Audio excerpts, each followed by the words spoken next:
Mesdames et messieurs, bonsoir, ravi de vous retrouver dans cette vidéo pour vous présenter un ouvrage de la collection Biologie moléculaire intitulé Pharmacologie moléculaire de Yves Cohen. Voilà donc l'ouvrage Pharmacologie moléculaire de Yves Cohen des éditions Masson ici. Yves Cohen est professeur de pharmacodynamie et vice-président de l'Université de Paris-Sud. Cet ouvrage a été écrit avec notamment la collaboration de Adolphe Brisson, Buceta, Courrière, Dongomio, Ellenberger, Gottfried, Hôpital, Ladurand, Lambert, Rapin et Wermuth. Voilà l'ouvrage de 187 pages. Voilà vos propos. Voilà la table des matières. Donc le chapitre premier, donc généralité, il est écrit par Yves Cohen.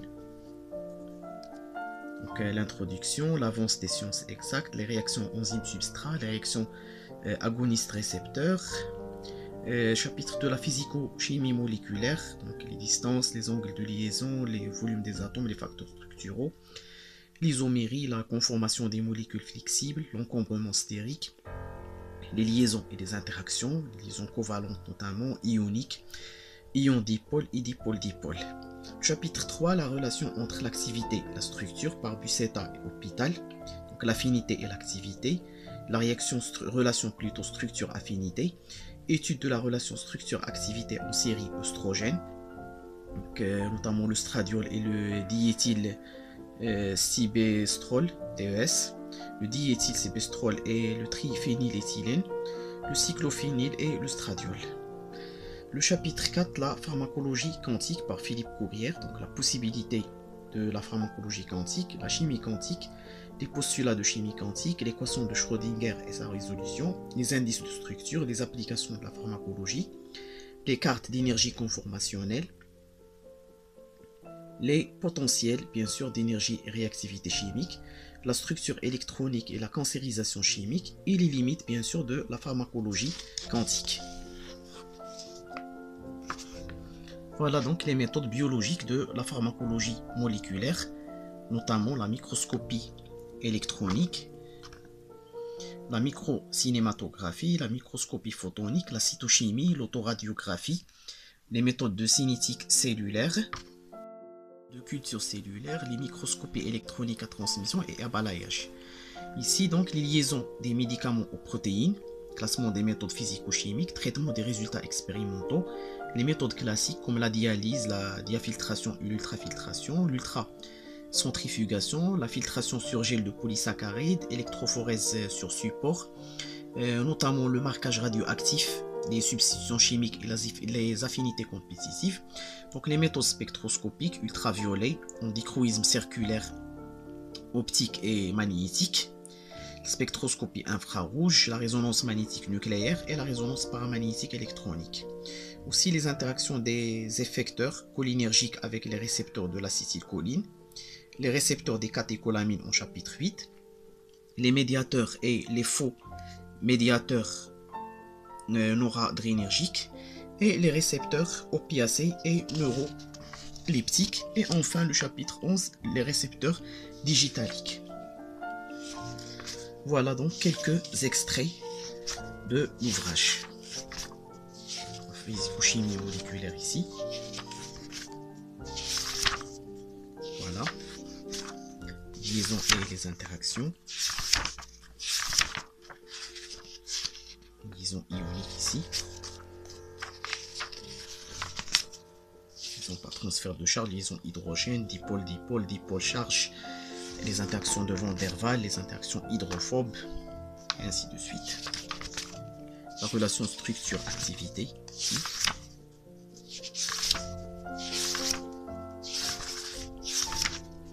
La pharmacologie quantique, possibilité de la pharmacologie quantique, donc la chimie quantique et les postulats de la chimie quantique, l'équation de Schrödinger et sa résolution, les orbitales moléculaires ici, donc la méthode bien sûr de Borde-Oppenheimer, ou bien la méthode des noyaux fixes. Voilà. Donc, la méthode de Huckel et de Huckel généralisé, ou bien de Hoffman. La méthode donc du champ self-consistant, ou bien de Hartree et Hartree-Fock. Voilà. Combiné avec la méthode de bien sûr combinaison linéaire des orbitales atomiques. Ici donc les équations de Rotan. Les méthodes CNTO, Complete Negligent Differential Overlap. Les méthodes ZTO, Zero Differential Overlap. La méthode CNTO, donc, qui ne considère que les électrons de valence. Donc, et les couches internes étant assimilées bien sûr à un cœur non polarisable. Et les orbitales moléculaires sont bien sûr les déterminants de Slater. Voilà la méthode PCILO, Perturbative Configuration Interaction Using Localized Orbitals. Donc les interactions de configuration perturbative utilisant bien sûr les orbitales localisées. Ici les indices de structure, les charges électroniques, les indices de liaison. Ici donc exemple de sortie d'ordinateur dans un calcul sur la glycyclanine par la méthode PCILO avec bien sûr le programme Quantum Chemistry Program Exchange ou bien QCPE. Les applications ici de la pharmacologie, les cartes d'énergie conformationnelle, voilà. Application à l'acétylcholine et cholinergique. Voilà, conformation de l'acétylcholine. L'énergie des cartes conformationnelles de l'acétylcholine. Voilà alors des angles de torsion déterminés par la méthode PCILO. Structure électronique de l'acétylcholine et de la muscarine. Potentiel électrostatique et réactivité chimique. Structure électronique et cancérisation chimique. Hein? Les corrélations entre les indices de réactivité des régions K et L et le pouvoir cancérogène d'un hydrocarbure aromatique à plusieurs noyaux d'après Pullman, et les limites de la pharmacologie quantique. Ici les méthodes biologiques de la pharmacologie moléculaire, voilà les différentes méthodes ici. La microscopie photonique bien sûr, donc pour les grandissements de la membrane bien sûr, du noyau avec la chromatine nucléaire, le cytoplasme. Bien sûr, les différentes organites intracytoplasmiques ne sont facilement observables qu'en microscopie bien sûr photonique à contraste de phase. Ici la microcinématographie, c'est la cinématographie couplée à la microscopie photonique pour l'étude bien sûr des modifications dynamiques telles que la cytodiérèse, l'endocytose par exemple, ainsi qu'avec les colorations. Ici les méthodes cytochimiques, donc la cytochimie. Voilà l'exemple d'action mitoclassique plutôt sur la cellule LA en culture. Donc mitose C à chromosome dispersé et mitose C à chromosome groupé ici. Voilà donc ici l'autoradiographie, les méthodes de cinétique cellulaire et les méthodes de culture cellulaire, la microscopie électronique, transmission. Voilà donc les schémas des principaux organites intracellulaires mis en évidence bien sûr par la microscopie électronique à transmission. Ici l'autoradiographie et le cryodécapage. Voilà la microscopie électronique à transmission sous forte tension.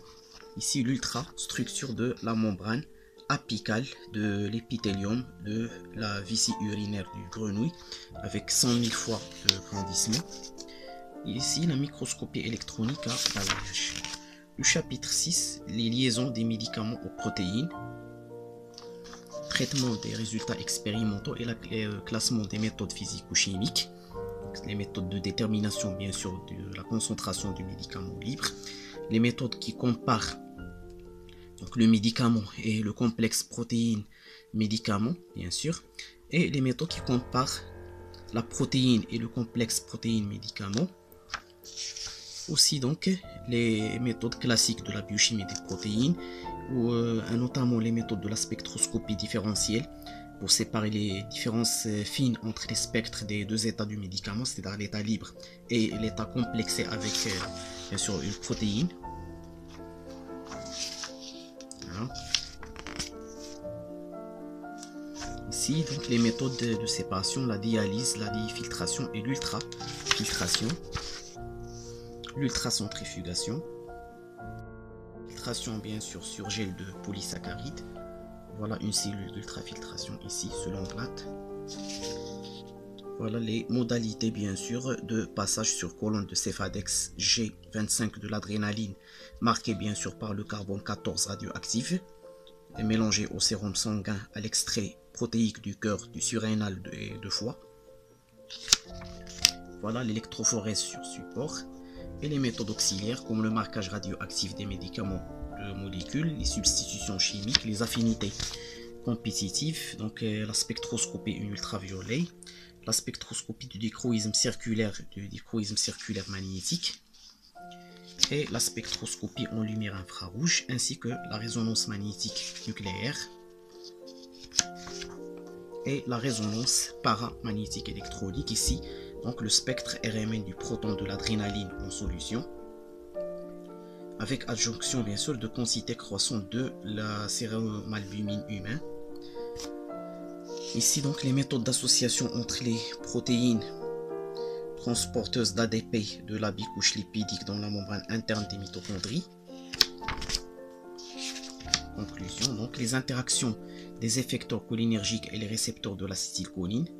C'est le mécanisme général d'action d'un neurotransmetteur, le potentiel de membrane de la cellule repos et les phénomènes ioniques au niveau de la jonction neuromusculaire. Voilà, et la généralisation à notre système. La théorie de l'action des effecteurs chimiques, étude du mode d'action des effecteurs cholinergiques au niveau moléculaire, isolement du récepteur cholinergique et l'étude du récepteur dans son environnement membranaire, liaison des effecteurs cholinergiques à la protéine bien sûr réceptrice. Donc on utilise des méthodes de purification, de chromatographie, d'électrophorèse, de centrifugation, des filtrations et ainsi de suite, l'extraction par solvant notamment, extraction par électrolyte par sel. Ici la comparaison de la courbe de liaison directe aux courbes dose-réponse et l'effet des anesthésiques bien sûr sur les propriétés de liaison du récepteur cholinergique, ainsi que les études du changement conformationnel du récepteur cholinergique membranaire. L'ouvrage aussi contient donc une riche bibliographie. Ici les récepteurs des catécholamines, voilà. Les récepteurs adrénergiques, adénergiques alpha et bêta, voilà les récepteurs bêta. Récepteurs métaboliques et centraux des catécholamines, donc notamment les récepteurs métaboliques. Ici le tableau 5, le tableau 15 plutôt, illustre donc la localisation des récepteurs bêta et les effets de leur stimulation. C'est donc au niveau du muscle lisse vasculaire, au muscle lisse viscéral, aux glandes exocrines et aux glandes endocrines bien sûr. Les poumons, l'estomac, l'intestin, les vésicules et les voies biliaires, la vessie, l'utérus, le pancréas exocrine, le pancréas endocrine, les artérioles, les muscles striés, les coronaires, les viscères abdominaux, les reins, et ainsi de suite. Voilà les récepteurs centraux et les récepteurs régulateurs présynaptiques, captage 1 et le captage 2. Voilà le captage granulaire et la localisation et la nature des récepteurs alpha et bêta adrénergiques. Voilà les récepteurs bêta et les récepteurs alpha. Ici donc modèle du récepteur adrénergique en relation avec le système de l'adényle cyclase bien sûr. Et donc l'isolement des récepteurs adrénergiques. Les relations structure-activité classique ici.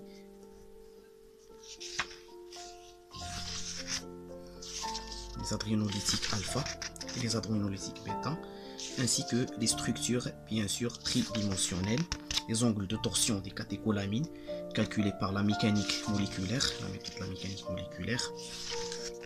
Voilà, donc le conformère de projection de Newman.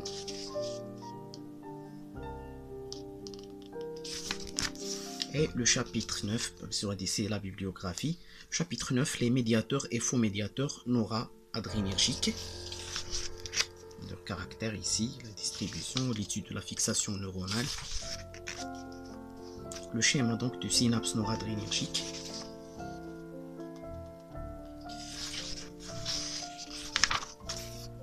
Voilà l'étude du captage et du stockage granulaire des faux médiateurs et de la noradrénaline. La libération bien sûr provoquée par la stimulation nerveuse synaptique et l'étude de libération spontanée. Le chapitre 10, le reste des récepteurs opiacés et neuroleptiques. Voilà. Considération bien sûr technique et activité spécifique du ligand et du récepteur. Et le choix de la fraction subcellulaire. Voilà ici donc les sites spécifiques et aspécifiques, ainsi que la spécificité de l'interaction ligand-récepteur, donc la stéréospécificité. Ici donc le schéma illustrant bien sûr les interactions possibles d'un ligand morphinique, le fontanyle donc marqué par le tritium radioactif avec le site spécifique des opiacés, mais aussi avec des sites non spécifiques. Voilà la mesure de la liaison spécifique de l'allopéridol marqué par l'hydrogène 3 radioactif sur le site spécifique des neuroleptiques par la différence de déplacement causée par les isomères 6 et trans du butaclamol. Voilà la dissociation entre récepteurs opiacés et neuroleptiques et la corrélation entre activité pharmacologique in vivo et affinité du récepteur in vitro. Voilà. La distribution régionale et subcellulaire des récepteurs opiacés et neuroleptiques dans le cerveau. Voilà, ici. Distribution donc régionale dans le système nerveux central des récepteurs neuroleptiques opiacés et de l'adénylcyclase sensible à la dopamine. Les adénylates cyclases et les récepteurs opiacés et neuroleptiques. Voilà, profil de distribution du récepteur neuroleptique et opiacé, de l'adénylcyclase sensible à la dopamine et des différentes autres enzymes marqueurs dans des fractions subcellulaires de noyaux codés de RA.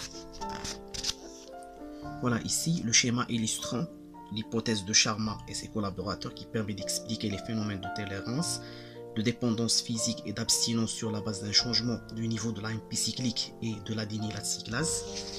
Ici la nature du récepteur opiacé et neuroleptique et le ligand endogène du récepteur neuroleptique et opiacé dans le cerveau. Conclusion et la bibliographie du chapitre. Chapitre 11, le dernier chapitre, les récepteurs digitaliques, les structures chimiques des glycosides cardiotoniques. Voilà, les formes chaise et les formes bateau. Les caractéristiques de la pompe à sodium. Voilà ici. Les différentes modalités opératoires de la pompe à sodium dans les érythrocytes humains selon Glynn et Karlich. Voilà l'activité de la pompe de sodium quand les sites externes sont chargés de différentes façons. Propriété de la pompe Na+, K+, ATPase. L'interaction des digitaliques ici avec la pompe ATPase Na+, K+.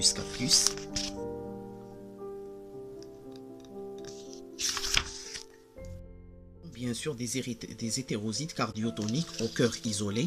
Ici les oreillettes isolées du cobaye. Voilà. Les récepteurs spécifiques et l'action pharmacologique. Nous arrivons à la fin de cet ouvrage très intéressant de pharmacologie moléculaire et quantique. Merci de votre attention et attendez-nous encore pour de nouveaux ouvrages dans les différentes disciplines scientifiques, physico-chimiques et biologiques. Merci de votre attention et à bientôt.